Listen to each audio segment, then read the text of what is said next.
Hello everyone, and welcome back to Crash Bandicoot 3. I'm DJ Cinnabon, and of course this is Crash Bandicoot 3. In the last episode, we started off the second world of the game, and finished up the first 3 levels. In this episode, we're going to be finishing up this world, hopefully.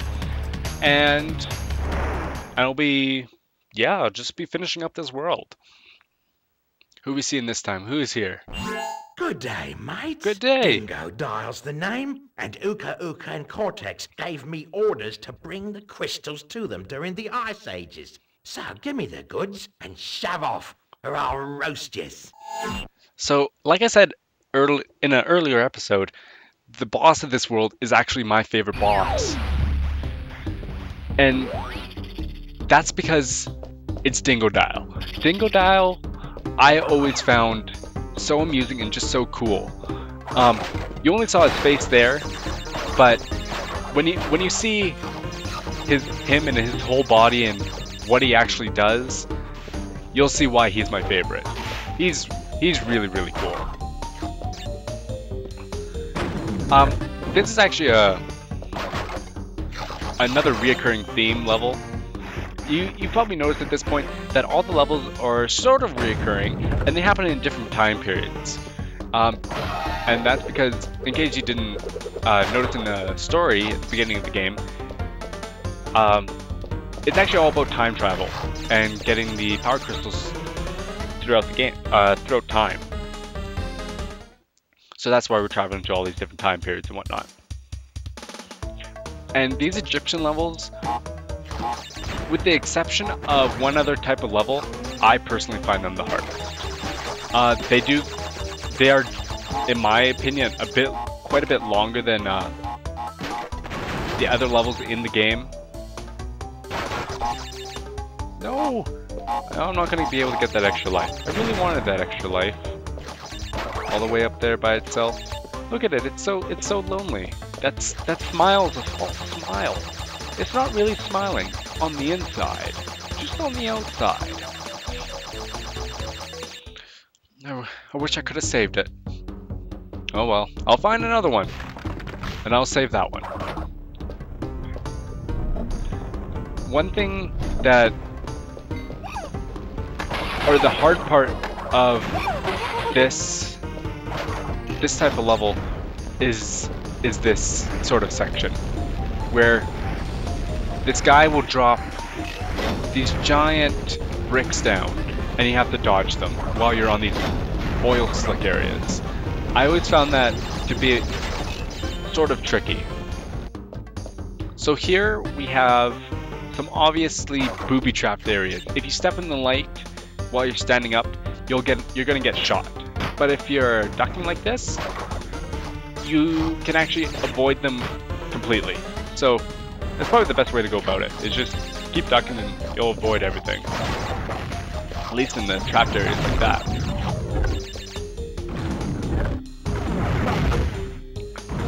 Just wait for these doors to open. Open. Oh, it just makes me nervous standing in between some of those doors. Over there you actually notice that there's a purple gem on that door. We need the purple gem to go through that door.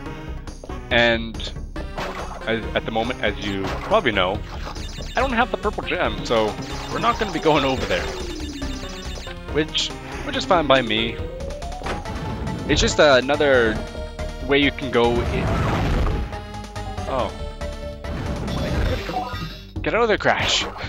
I really thought it was going to kill me there. I better wait. What? I pushed the button again. It was out and everything. That's not too good. Oh well. Crash gets another life and I just keep going. And we almost have another extra life, so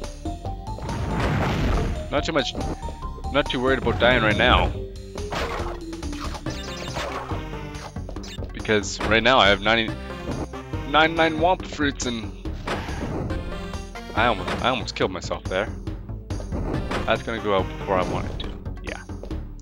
Okay, let's do this for real this time. For real, come on. Out, jump. There we go. So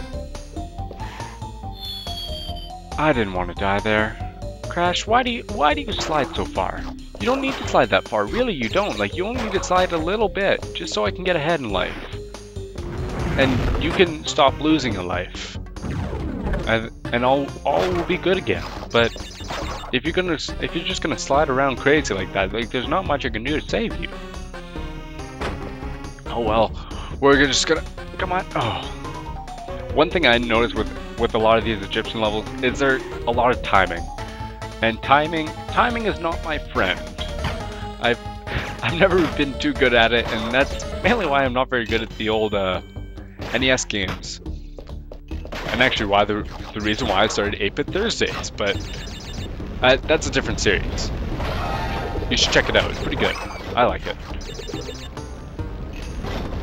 Oh, I always found this room really tricky to get all the boxes because you actually have to jump on these stone bricks and jump at the right time to get the boxes. I don't actually know if we can even get them right now with our current moves. There is a move we get later on, and I do really like the death animations in this game. That's one thing that really stood out to me, are the death animations. I really thought he was going to toss another one on me. Get out of here. I didn't know the Egyptians had flamethrowers. He's pretty innovative. What was I talking about? I don't know. Timing. 8-Bit Thursdays? Go watch 8-Bit Thursdays. It's good. I enjoy it. You should enjoy it too.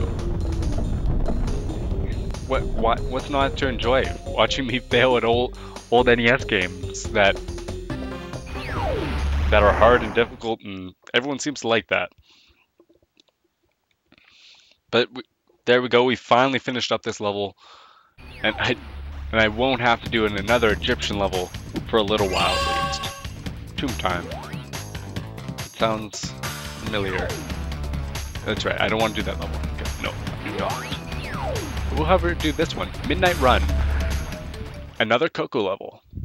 Here again. Once we're back on the Great Wall with our tiger friend and Coco. So just make your way over to the tiger, and you're off. One thing you probably noticed me doing a lot is dash. It's because I'm impatient. To put it lightly, that's why I do it. I'm just impatient, and I like it. I like to see how fast I can get through these levels. I've always found it a lot of fun to run through them as quickly as I can. Oh, so close to the checkpoint. Because if you run through normal speed, I'll run through this at normal speed. It's just so much slower. And I feel like some of the jumps I'm not going to make because I'm running so much slower. Like, I know I have a lot more control over where I'm going, but like, where's the fun in having control, really? It's no fun having complete control of exactly what you're doing. Gotta live on the edge. At least a little bit. More fun that way. Although I do a lot better when I'm not sprinting. Maybe I might have to do that in some of the later Coco levels like this and just not sprint. Although if you are sprinting, you can run right through those run right through those barrels, that is, and then they don't hurt you. Because if you run into them while you're not sprinting, they kill you promptly and knock you right off your tiger. That's no good. Because like, look at that love, a girl and her cat. How can you not like that? Right? Right? And that actually finishes up all the levels in this world, and we're moving on to Dingodile. So like I said before, Dingodile is my favorite boss, and this is why. I'll just let him do his little spiel here. What do you got to say, Dingodile? What do you got to say? Right, now you've gone and done it. Them crystals are mine. They're mine, and you ain't getting them. So, Dingodile is really interesting in that he is a cross between like some sort of pig and crocodile, and look, and he has a flamethrower. How cool is that? I always thought that was really cool, and I think that's why I really liked him when I was little. He was just so cool, and I just really like him. And I really like his boss fight, where you just have to dodge his flamethrower shots and slowly destroy his defenses by doing so. So we get in here, we do a little spin on him, he has a big emergency that goes off, and he explodes. So you know he's pretty strong. He can survive a big explosion that's right on his back. So now we just gotta keep running. What are you gonna do? You're not gonna hit me. You're just not gonna do it. So now we have to make him destroy a few more panels of his barrier, so we can get in there and give him another spin. Get out of here, Dingodile. Get out of here. Only one more to go. You ain't got nothing on me, Dingodile. I'm taking you down right now. Right here, right now. Shoot me! Shoot me, Dingodile! You couldn't hit a broadside of a barn with that flamethrower. Although if you did, you'd probably destroy the barn. I'm in a very bad position. Very bad position. There we go. There we go. Get out! Get out! Get out, Crash! You're out. And there we go. We beat him. You thrashed me, mate. No worries. But you'll soon be up against much worse. And we can bounce on him after, with the little penguin. So, that's pretty cool.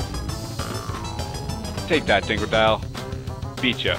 And for beating him, we get the double jump. So, that's pretty awesome. Like, look at Crash. He's so happy. He can defy the laws of gravity now, and physics, and jump twice. Once of those jumps is actually in midair. So, it's pretty cool.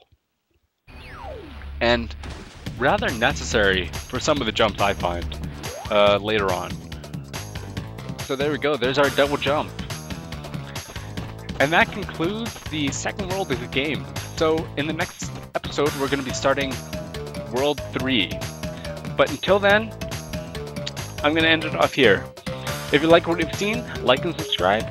And I hope to see you next time. I'm DJ Cinnamon Bun. Bye.